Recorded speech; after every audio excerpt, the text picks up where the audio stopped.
Everyone, एक बार पुनः आपका स्वागत है मेरे YouTube चैनल पर। तो साथियों, आज हम अध्ययन करने वाले हैं सामाजिक विज्ञान जो कक्षा 8 की पाठ्य पुस्तक है। इसके नागरिक शास्त्र सामाजिक एवं राजनीतिक जीवन भाग 3 के चैप्टर संख्या 8 हास्यकरण से निपटना। तो साथियों, इस वीडियो में हम इस चैप्टर संख्या 8 के प्रश्न तथा उनके उत्तरों का अध्यापन करेंगे। साथियों, वीडियो शुरू करने से पहले अगर आप मेरे चैनल पर नए हैं, चैनल को सब्सक्राइब जरूर कीजिएगा तथा बेल आइकन जरूर प्रेस करें ताकि मेरा जब भी नया वीडियो है आप तक नोटिफिकेशन सबसे पहले पहुंचे। शुरू करते हैं चैप्टर संख्या 8 हास्यकरण से निपटना के प्रश्न तथा उनके उत्तरों का अध्यापन। क्वेश्चन नंबर 1 देखते हैं। ऐसे दो मौलिक अधिकार बताइए जिनका दलित समुदाय प्रतिष्ठापूर्ण और समतापरक व्यवहार पर जोर देने के लिए इस्तेमाल कर सकते हैं। इस सवाल का जवाब देने के लिए प्रश्न 14 पर दिए गए मौलिक अधिकारों को दोबारा पढ़िए। तो इस प्रश्न नंबर 1 का उत्तर है, निम्नलिखित दो अधिकारों का प्रयोग दलित समुदाय के द्वारा प्रतिष्ठापूर्ण और समतापरक व्यवहार पर जोर देने के लिए किया जाता है। एक नंबर है समानता का अधिकार, दूसरा शोषण के विरुद्ध अधिकार। तो ये दो जो मुख्य मौलिक अधिकार हैं जिनका प्रयोग दलित समुदाय के लोग करते हैं। देखते हैं समानता का अधिकार।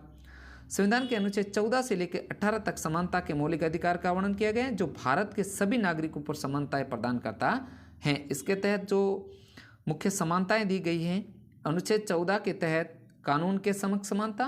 15 राज्य किसी भी नागरिक के विरुद्ध धर्म, नस्ल, जाति, लिंग या जन्म के स्थान के आधार पर भेदभाव नहीं करेगा।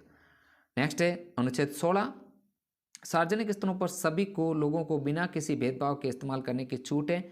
नेक्स्ट अनुच्छेद 17 छुआछूत की समाप्ति। अनुच्छेद 18 सभी प्रकार की उपाधियों का उन्मूलन। तो इस प्रकार यह समानता का अधिकार अनुच्छेद 14 से 18 लेकर तक है। नेक्स्ट है शोषण के विरुद्ध अधिकार।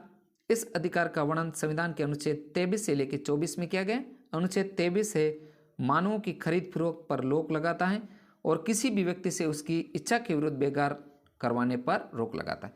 अनुच्छेद 24 है जो 14 वर्ष तक के कम उम्र के बच्चों को कारखाने, खानों, जोखिमपूर्ण स्थानों पर काम करने की रोक लगा दे।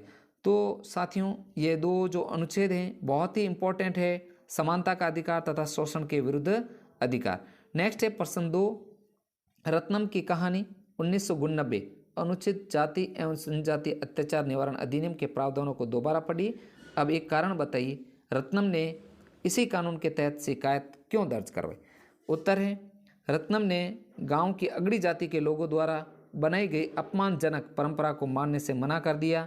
तो गांव के ताकतवर जातियों ने रत्नम को सबक सिखाने की सोची। उन्होंने उसके समुदाय को आदेश दिया कि वे रत्नम और उसके परिवार का बहिष्कार कर दे।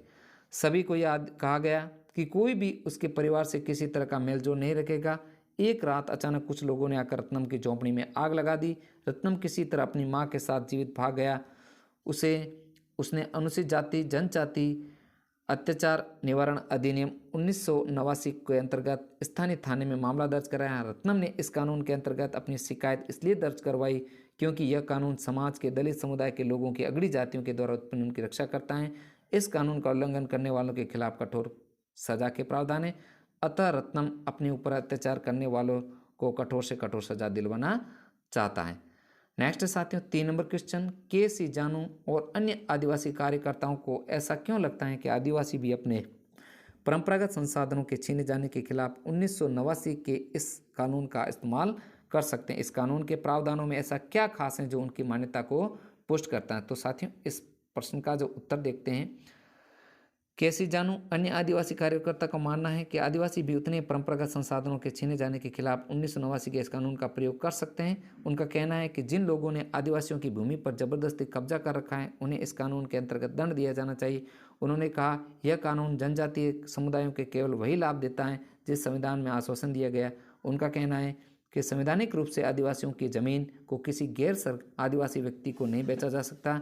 जहाँ ऐसा हुआ है वहाँ संविधान की गरिमा बनाए रखने के लिए उन्हें उनकी भूमि वापस मिलनी चाहिए। आदिवासी कार्यकर्ता सी.के. जानू का आरोप है, आदिवासियों के संवैधानिक कानूनों का उल्लंघन करने वालों में विभिन्न प्रदेशों की सरकारें भी पीछे नहीं हैं। यही सरकारें हैं जो लकड़ी व्यापार, पेपर मिल आदि के नाम पर गैर आदिवासी घुसपैठियों को जनजातीय जमीनों का दोहन करने और आदिवासियों को उनके परंपरागत जंगलों से उजाड़ने की छूट देती हैं।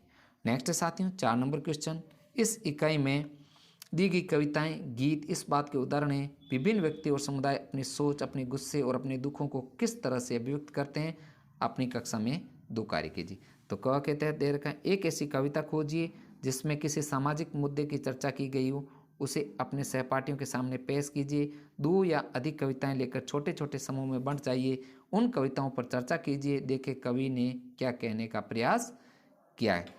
तो साथियों, विद्यार्थियों, यह आपको अपने स्वयं अपने स्तर पर करना है। नेक्स्ट एक, अपने इलाके की एक आशय समुदाय का पता लगाइए। मान लीजिए आप उस समुदाय के सदस्य हैं। इस समुदाय के सदस्य की हैसियत से अपनी भावनाओं को व्यक्त करने के लिए कोई कविता या गीत लिखिए या पोस्टर बनाए। तो विद्यार्थी यह अपने स्वयं अपने स्तर पर इस 4 नंबर क्वेश्चन का उत्तर करना है। तो साथियों, इस वीडियो के तहत हमने चैप्टर संख्या 8 हास्याकरण से निपटना के प्रश्न तथा उनके उत्तरों का अध्यापन किया है। साथियों, वीडियो कैसा लगा? वीडियो अगर अच्छा लगे तो वीडियो को लाइक तथा शेयर जरूर कीजिए ताकि हमें मोटिवेशन मिलता रहे। मिलते हैं अगले नए पार्ट, नए वीडियो के साथ में।